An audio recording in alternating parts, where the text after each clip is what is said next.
it's me missing from the Shaler Library. And we knew when we started this show that we would be touching on some really big issues, and issues that are quite painful, and issues that are confusing and still evolving. And we're thankful for the grace that you guys have extended to us and the feedback that we've gotten. And today, what we wanted to talk a little bit about was the difference between cultural appreciation and cultural appropriation. And and you can see in the link up there, there's some great resources that have definitions of these. And then what happened was we kind of realized that the way that we used to do some programs, and tell some stories, we didn't do it out of any harm or intention, but they weren't. Now that we know differently, we don't do those stories anymore. And one example I want to share with you is the story Tiki Tiki Tembo, and maybe some of you guys know that story, and it goes like Tiki Tiki Tembo, no Sa Rembo, Chari Bari Ruchi, Pip Berry Pembo. I don't know if you remember that from when you were a kid, because it was and still used as a pretty popular book today. But unfortunately, with this book, the book says that it's a story. The story took place in ancient China, and it sort of gives it tells you that it's kind of an illustration of why Chinese families name their kids with short names. Well, the whole thing is completely made up. It's completely not true at all. And it's not a story from ancient Chinese literature, and it's not why. It doesn't have anything to do with how Chinese individuals name their children. But the book, when we use that, when I told that, I wasn't trying to be hurtful. I just wasn't thinking I didn't know, And so today, I don't use that story anymore.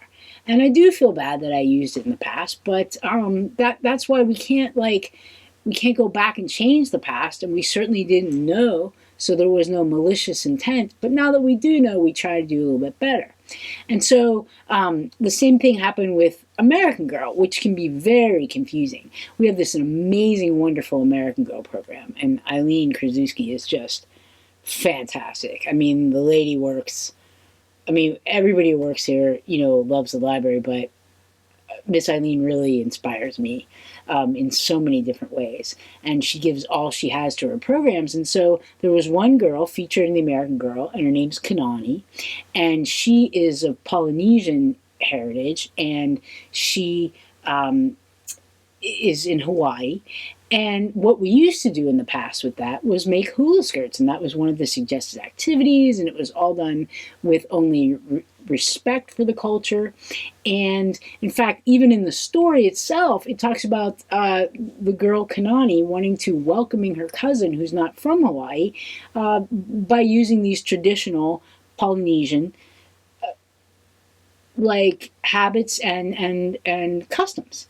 So we didn't really think, and you could go to a million different, Miss Eileen pointed this out now, because she did a lot of research on it, and I did a lot of research on it, and you could ask 100 different Polynesian people, Hawaiian people, if they would find making a hula skirt or wearing a hula skirt offensive and cultural appropriation, and you would get many different answers. We can't just paint a whole culture group well, I'm German, all Germans feel this way, you know what I mean?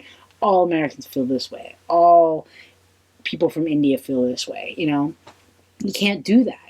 And Eileen brought up a great point too, that we need to know about one another's cultures so that we can know about what's special and what's important, and the things that make us special. It's really important that we don't just try to see everybody is the same. Yeah, everybody's the same in that everybody should have the same rights, and everybody should have the same everything that they need to live, and the same respect. But it's our differences that also are so very important, and that make ourselves beautiful. And so it's hard to say, well, what is cultural appreciation, showing a genuine love for something, and trying to learn more about it, and what is taking that on. you know, it's interesting. Like back when I was a kid, and Eileen and I talked about this in American Girl, and you can go to the link and see the show. And maybe I could have done that in a better way too.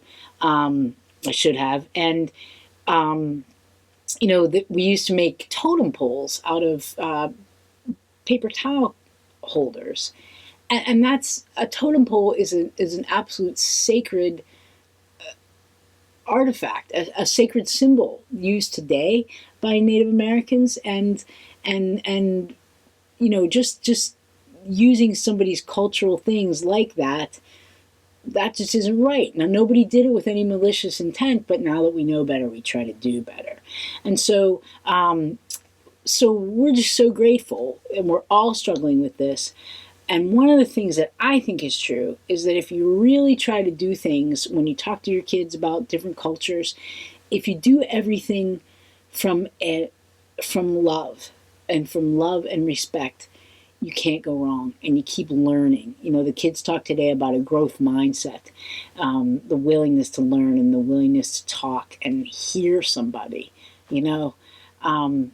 and so this has been a really humbling experience dealing with a lot of these issues. And so I just really want to say thank you for allowing us to do this. Now, the links we have on the up here on this website, they talk about Halloween costumes and how you might choose one that is not might not be offensive to some people.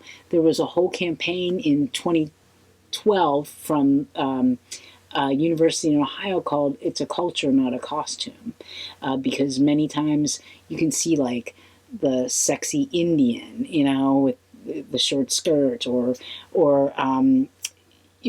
some of the things that happen around Cinco de Mayo, these kinds of things, and those things are very hurtful to many people.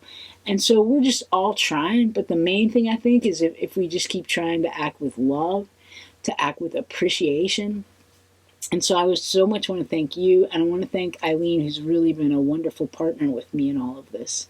And she's taught me so much, and she still does. And we're excited about working together in the fall, about the ways in which we can show appreciation for all of the many beautiful cultures in the world. So head to the website up here for more information about that. Thank you for being who you are. Thank you for raising the wonderful children that you have. It's an honor to serve you at the library here, and we're all just hopefully trying to do the best that we can. And that's what we got for today. So the links and all of our good thoughts for you. Thank you so much.